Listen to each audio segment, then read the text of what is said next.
7장. 기럇여아림 사람들이 와서 주님의 궤를 옮겨 언덕 위에 있는 아비나답의 집에 들여놓고 그의 아들 엘리야사를 거룩히 구별해 세워서 주님의 궤를 지키게 하였다. 궤가 기럇여아림에 머문 날로부터 약 20해 동안 오랜 세월이 지났다. 이 기간에 이스라엘의 온 족속은 주님을 사모하였다. 사무엘이 이스라엘 온 족속에게 말하였다. 여러분이 온전한 마음으로 주님께 돌아오려거든 이방의 신들과 아스다롯 여신상들을 없애버리고 주님께만 마음을 두고 그분만을 섬기십시오. 그러면 주님께서 여러분을 블레셋 사람의 손에서 건져주실 것입니다. 이 말을 듣고 이스라엘 자손이 바알과 아스다롯 신상들을 없애버리고 주님만을 섬겼다. 그때 사무엘이 이스라엘 사람들을 모두 미스바로 모이게 하였다. 그들의 죄를 용서해 달라고 주님께 기도를 드리려는 것이었다. 그들은 미스바에 모여서 물을 길어다가 그것을 제물로 삼아 주님 앞에 쏟아붓고 그날 종일 금식하였다. 그리고 거기에서 우리가 주님을 거역하여 죄를 지었습니다 하고 고백하였다. 미스바는 사무엘이 이스라엘 자손 사이의 다툼을 중재하던 곳이다. 이스라엘 자손이 미스바에 모였다는 소식이 블레셋 사람에게 들어가니 블레셋 통치자들이 이스라엘을 치려고 올라왔다. 이스라엘 자손은 그 소식을 듣고 블레셋 사람들을 두려워하였다. 그들이 사무엘에게 가서 주 우리의 하나님이 우리를 블레셋 사람의 손에서 건져내 주시도록 쉬지 말고 기도하여 주시기 바랍니다 하고 간청하였다. 사무엘이 젖먹는 어린 양을 한 마리 가져다가 주님께 온전한 번제물로 바치고 이스라엘을 구원하여 달라고 주님께 부르짖으니 주님께서 그의 기도를 들어주셨다. 사무엘이 번제를 드리고 있을 때에 블레셋 사람이 이스라엘과 싸우려고 다가왔다. 그러나 그때에 주님께서 큰 천둥 소리를 일으켜 블레셋 사람을 당황하게 하셨으므로 그들이 이스라엘에게 패하였다. 이스라엘 사람이 미스바에서 나와서 블레셋 사람을 뱃갈 아래까지 뒤쫓으면서 무찔렀다. 사무엘이 돌을 하나 가져다가 미스바와 센 사이에 놓고 우리가 여기에 이르기까지 주님께서 우리를 도와주셨다 하고 말하면서 그 돌의 이름을 에벤 에셀이라고 지었다. 그래서 블레셋 사람들이 무릎을 꿇고 다시는 이스라엘 지역으로 들어오지 않았다. 사무엘이 살아있는 동안에는 주님의 손이 블레셋 사람을 막아주셨다. 블레셋 사람이 이스라엘에게서 빼앗아간 성읍들, 곧 에그론과 가드 사이에 있는 성읍들도 이스라엘에 되돌아왔으며 성읍에 딸린 지역도 이스라엘이 블레셋 사람의 손에서 되찾았다. 이스라엘은 또 아모리 사람과도 평화롭게 지냈다.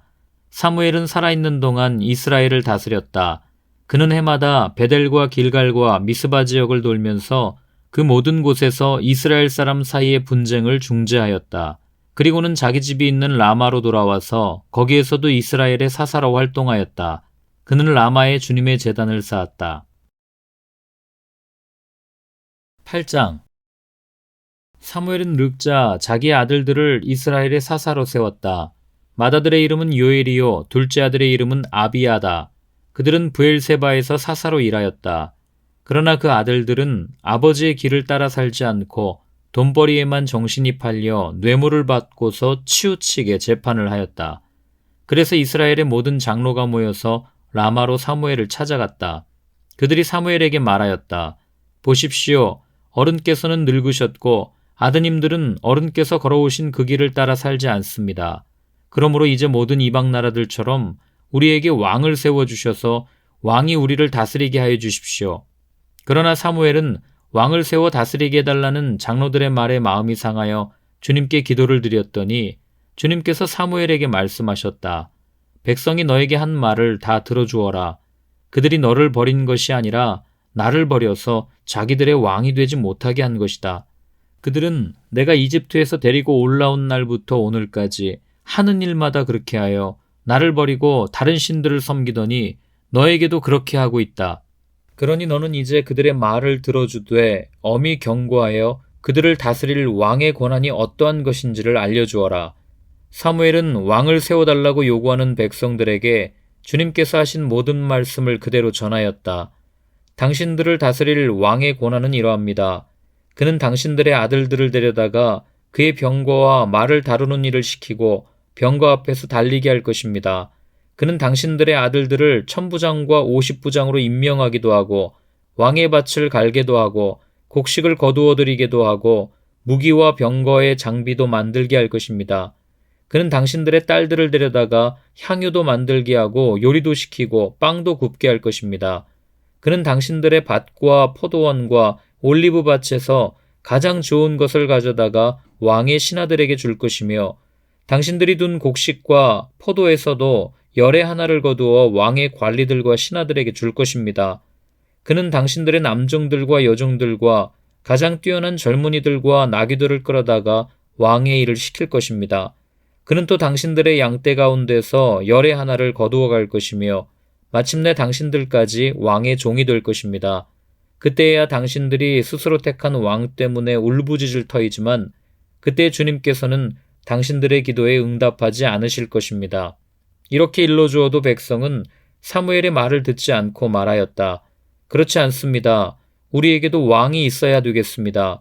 우리도 모든 이방 나라들처럼 우리의 왕이 우리를 다스리며 그 왕이 우리를 이끌고 나가서 전쟁에서 싸워야 할 것입니다.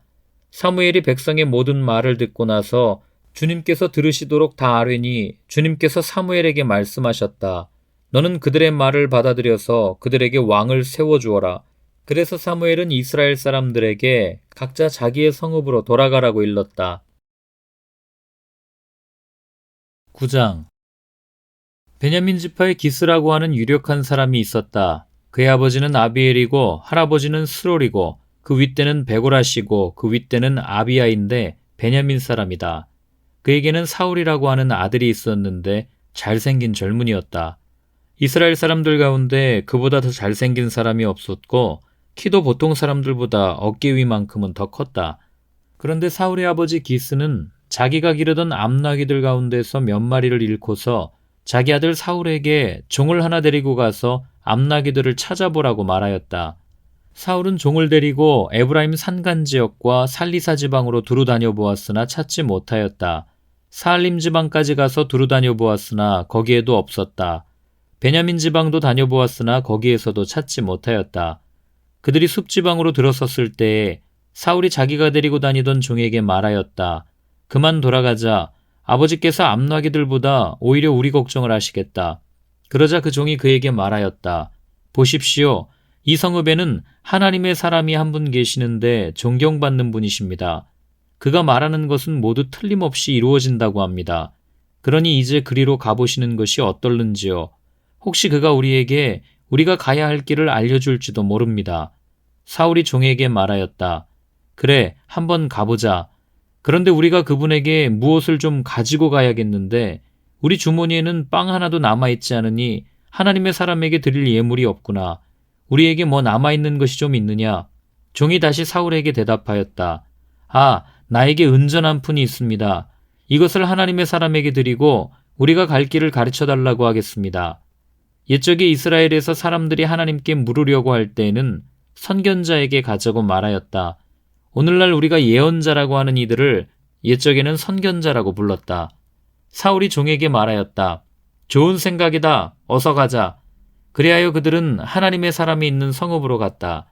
그들은 성읍으로 가는 비탈길로 올라가다가 물길로 내려오는 처녀들을 만나 선견자께서 성읍에 계십니까? 하고 물었다. 처녀들이 그들에게 대답하였다. 예, 계십니다. 지금 막 저 앞으로 가셨습니다. 서둘러서 가시면 따라가서 만나실 수 있습니다. 오늘 사람들이 산당에서 제사를 드리기 때문에 그분이 방금 성읍으로 들어가셨습니다. 그러니까 두 분께서 성읍으로 들어가시면 그분이 식사하러 산당으로 올라가시기 전에 틀림없이 그분을 만날 것입니다. 그분이 도착할 때까지는 아무도 먹지 않습니다. 그분이 재물을 축사한 다음에야 초대받은 사람들이 먹기 때문입니다. 그러니 지금 올라가시면 그분을 만날 수 있습니다. 그들이 성읍으로 올라가 성읍 안으로 들어가서 보니 사무엘이 마침 산당으로 올라가려고 맞은 쪽에서 나오고 있었다.